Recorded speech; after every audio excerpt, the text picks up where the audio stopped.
Recoucou mes bouts d'amour, donc je vais essayer de faire, mais là c'est un peu bizarre parce que je me sers d'un tarot, mais je ne vais regarder que les images, disons, ce que ça représente, et ne pas regarder ce qu'il y a de marqué en dessous, pour faire une guidance qui sera peut-être pas plaisante pour certains, mais qui dira sûrement certaines choses. Voilà, je sais que je travaille souvent de manière différente que certains. Mais voilà, c'est ma façon de travailler. C'est parce que je perçois beaucoup de choses. Et dans les cartes, les flashs me viennent aussi, ce que je vous ai dit. Les cartes sont beaucoup des supports pour moi. Voilà. Bon, déjà, on va commencer par enlever les mauvaises énergies, autant chez vous que chez moi. Après, bien sûr, mais c'est pareil, de toute façon, même en privé, tous les résultats que j'ai eus, ils étaient bons. Voilà, ça y est, il y a Mister Boulette qui arrive et qui revient pour mettre son why comme d'habitude. Et donc voilà, en privé, bien sûr, je ressors d'autres cartes qui disent certaines choses. Ben oui.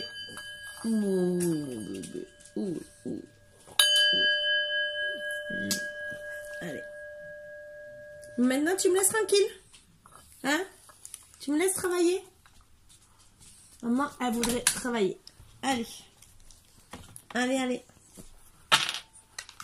Allez. Allez.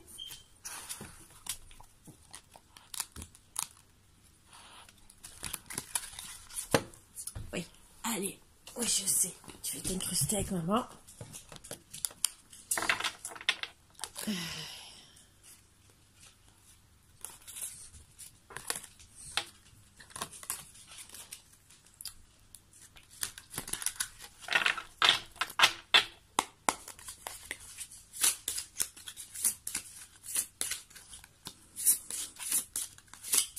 Je vous dis bien sûr de bien vous installer avec un thé, un café, tout ce que vous voulez. Moi, je suis toujours avec mon thé.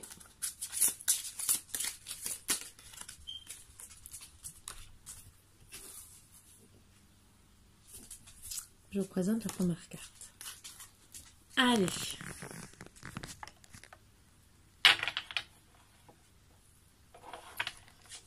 Été, une petite... Été. C'est l'histoire d'une petite fille qui aimait jouer, qui aimait les animaux, mais souvent triste, souvent seule. Protégée par tous ces animaux, elle voyait la vie belle, toujours ensoleillée. Toujours des petits garçons qui lui couraient derrière et qui voulaient l'aider. Mais elle, entre guillemets, elle ne se sentait pas si bien à l'aise avec eux. Elle se sentait comme morte quand ils étaient trop présents. Elle préférait être dans son monde, dans les étoiles. Manger des sucettes, se faire plaisir.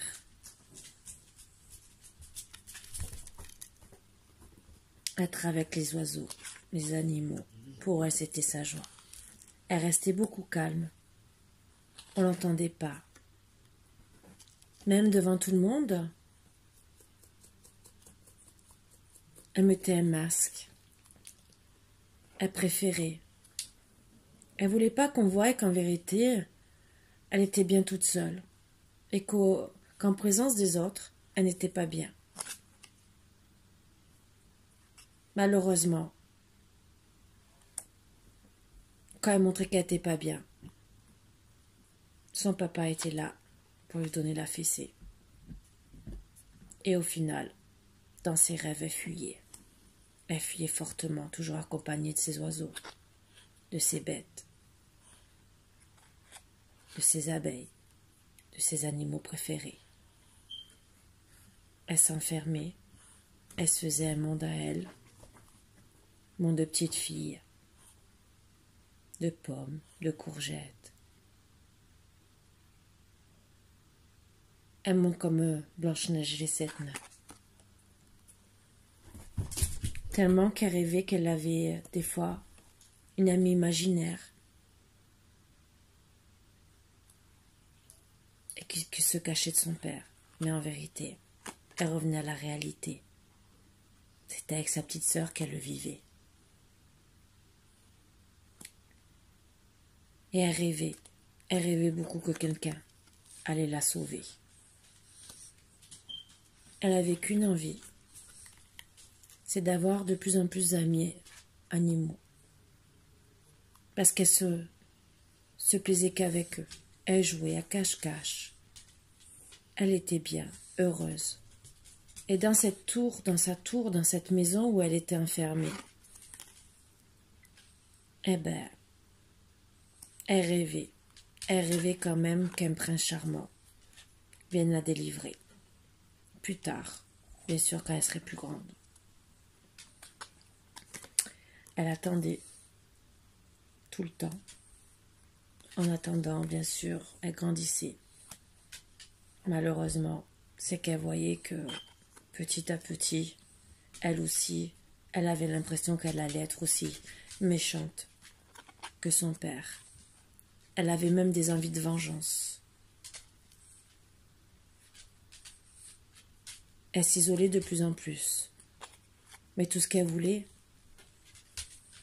c'est partir, être une reine, avoir beaucoup d'argent pour pouvoir partir et trouver un prince charmant, même si s'il n'avait pas beaucoup d'argent.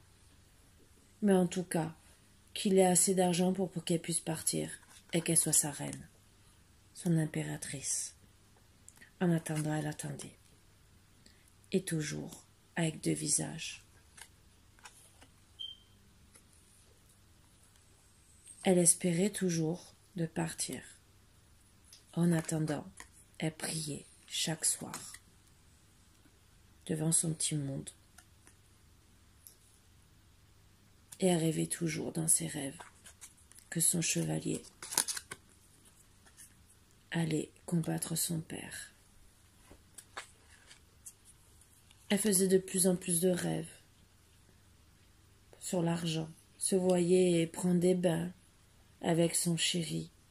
Elle imaginait même en jouant à la dinette. Et elle se voyait vraiment comme une belle. Et parfois, bien sûr, son père revenait à la réalité.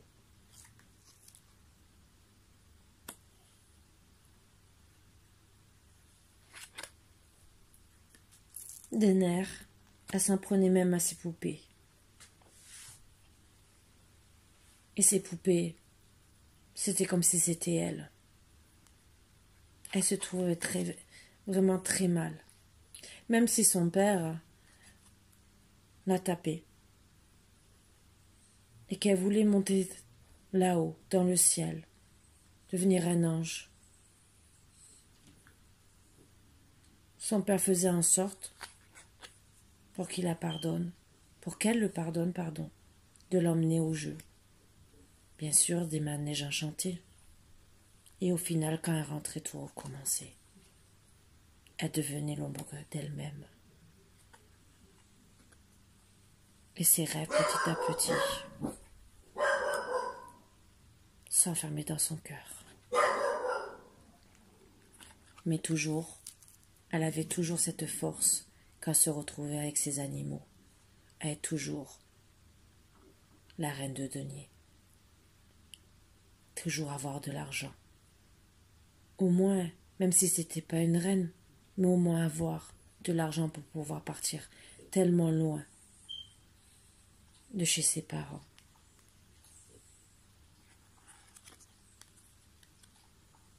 Mais elle savait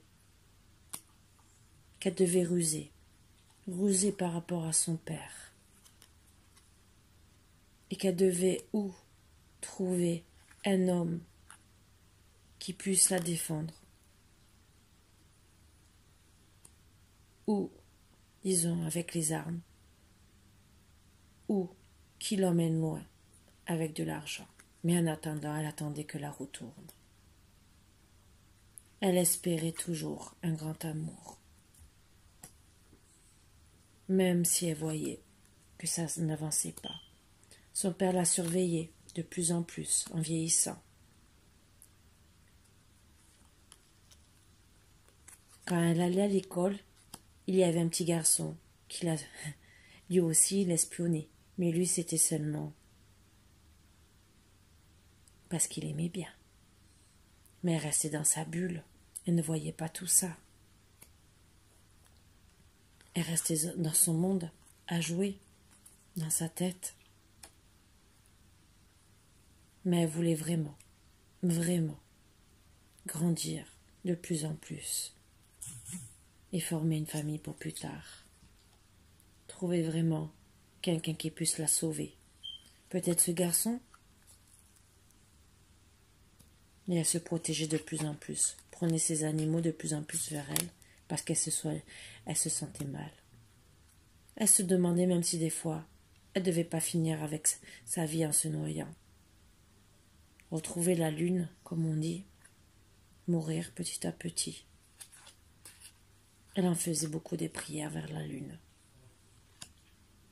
Et à force, en vieillissant, elle commençait à décider d'être de plus en plus méchante peut-être, surtout avec son père. Elle voulait ne plus souffrir, quitte à être comme lui. Elle mettait des sous, de l'argent, de plus en plus de côté, parce qu'elle ne voulait plus être dans cette tour. Même si son père lui avait fait une cage dorée, entre guillemets, mais avec beaucoup de tempérance et de calme. Elle savait qu'elle devait attendre, parce qu'elle était dans les proies de son père. Elle savait que son père était le diable incarné, et que, à part faire ce qui meurt, pour pouvoir survivre, et pour pouvoir être avec quelqu'un, parce qu'en attendant, tout ce qu'elle avait, c'était le reflet d'elle-même, mais tout ce qu'elle voulait, c'était avoir au moins un amant, quelqu'un. Faire le tour du monde même. Plus elle grandissait, plus elle avait des valets de coupe, entre guillemets, ce que je veux dire, des prétendants. Mais elle n'arrivait toujours pas à mettre assez d'argent pour pouvoir partir. Pourtant, elle pensait de plus en plus à une belle maison, à ses animaux, parce que bien sûr elle voulait partir avec tous ses animaux, et voir même sa sœur. Mais elle devait souvent se cacher. Son père était de plus en plus mauvais. Même si elle se disait qu'elle devait travailler de plus en plus, quitte à se priver de ses sucreries, de ses glaces, de ses petits plaisirs, de ses animaux, elle attendait, tout simplement.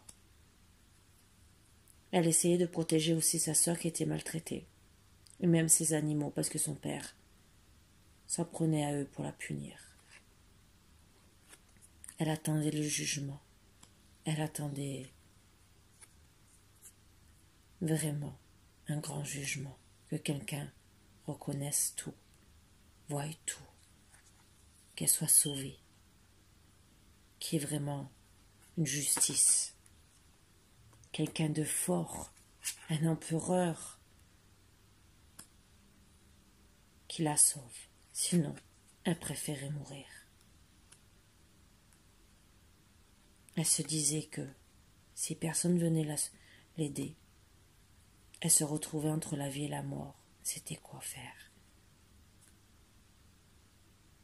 Se battre contre son père, quitte à lui donner la mort, pour pouvoir partir de cette tour, ou mourir elle-même. Elle décida d'écrire la justice, quitte à passer pour folle, mais au moins pour se défendre envers son père et ne pas être morte dans les bras de son père.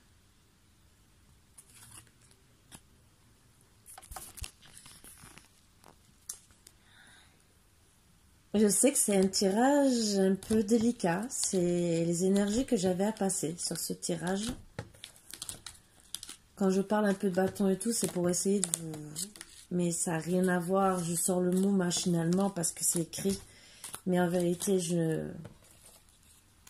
c'est l'image, comme je vous ai dit. Voilà. Donc, vous avez l'histoire d'une petite fille qui n'est pas la première, qui ne sera pas la dernière. Qui sort dans ces cartes avec les énergies que je vous ai données. Voilà. Je peux... Pour ça que quand on est cartomancienne, médium, on voit beaucoup de choses. Les cartes nous parlent. Et avec des cartes comme ça, qui à la base est un tarot, et pas un oracle, je peux quand même prédire des choses. Prédire et voir. Ce n'est pas mon imagination, parce que les cartes parlent, en vérité. Voilà pourquoi je préfère des cartes que le tarot de Marseille. Chacun fait comme il veut. Mais c'est parce que c'est des cartes pour moi qui sont plus significatives. Voilà. Donc je sais que c'est un peu bizarre ce tirage, mais je sais que ça ne parlera pas qu'à moi. Voilà. Sur ce, je vous fais encore de gros bisous, mes bouts d'amour. Et là, la batterie est un peu morte, donc je suis obligée d'arrêter jusqu'à demain, ou peut-être tout à l'heure si j'ai encore des forces, mais ça m'étonnerait, je pense que ça sera demain. Et on verra bien, voilà. D'ici là, je vous fais de gros bisous. J'espère qu'en attendant, vous ne ferez pas des cauchemars à cause de moi. Voilà, mais je pense que celui-là sortira demain. Demain matin, dans la nuit, je ne sais pas. C'est vrai que les énergies sont basses, mais il faut rester lucide. Ça arrive plus qu'à une personne. Voilà. Je vous fais de gros bisous, mes bouts d'amour. Et voilà. Sur ce, gros bisous. À bientôt.